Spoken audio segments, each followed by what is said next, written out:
I don't understand how anyone can be more Catholic than the Pope. I mean, for the SSPX, they are claiming that it's not just about them celebrating the Holy Mass in Latin, but it goes beyond that. It's about respect for authority. You know, the Holy Father, Pope Leo XIV, he is the authority of the church. He is the head of the church. You cannot be in my house and you do not respect me as the head of the church or the family. You know, you're not a part of the family. Let's be honest. And we should stop condoning such things. The SSPX are claiming that they're very, very Catholic. Like, you know, they actually had issues with reforms from Vatican II Council. Like, the church was changing too much. So they are upholding the traditional Catholicism, you know. They're being very traditional about the faith. That's their stand. However, they go on to carry out activities not approved by the Pope, by the Vatican. Like, how does that work? How? And now another group has emerged doing the same thing. The same thing. And you're telling me that you're still Catholic? Hello.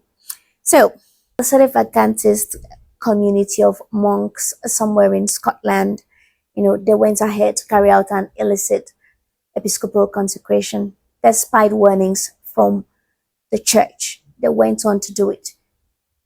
They went ahead to do it. So that means they have stated it very openly that they do not recognize the authority of Leo XIV. That is unacceptable. You cannot call yourself a Catholic and you do not recognize the office and the authority of the Holy Father. You are no Catholic.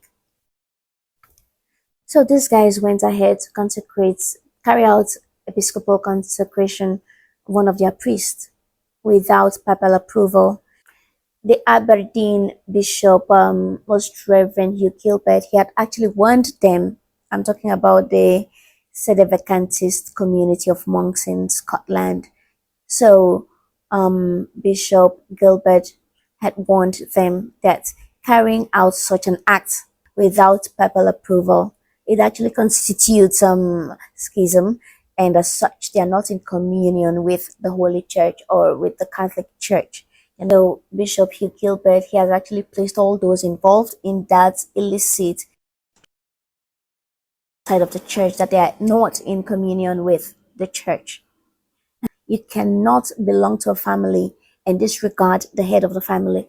Not possible, you know, not possible. SSPX, these guys as well, say the vacantist community, etc. Whatever you guys are doing without papal approval is a no-no. It's a no-no. Even Jesus Christ in the Bible stated it. You must respect authority. Respect people's offices. Okay? You cannot claim Catholic and then you do not have regard for the Holy Father. What's wrong with you? Are you okay? You sure say your brain didn't work. It's as if you go on to throw a party, you know, your dad has gone to work and your dad is telling you, please, when you get back from work, do your household chores and study. And then you went ahead to throw a party without properly informing your father. He'll be mad at you for crying out loud. And you've got no right to carry out such a party in his house, without his permission. If you do not have papal approval and you go on to carry out episcopal consecrations, etc., it's illegal, it's illicit. In fact, like with the SSPX, that's the Society of St. Pius X, US bishops and other church leaders in Africa, they've also cautioned the faithful, do not receive sacraments from these excommunicated congregations or communities, whatever they want to call themselves. Do not receive sacraments from them. It is not going to be recognized by the church. Do not go get married, like holy matrimony, from an SSPX priest. In fact, even priests, other church leaders, religious priests, etc., they've also been cautioned against celebrating the Holy Mass with excommunicated priests, SSPX, etc., and the rest.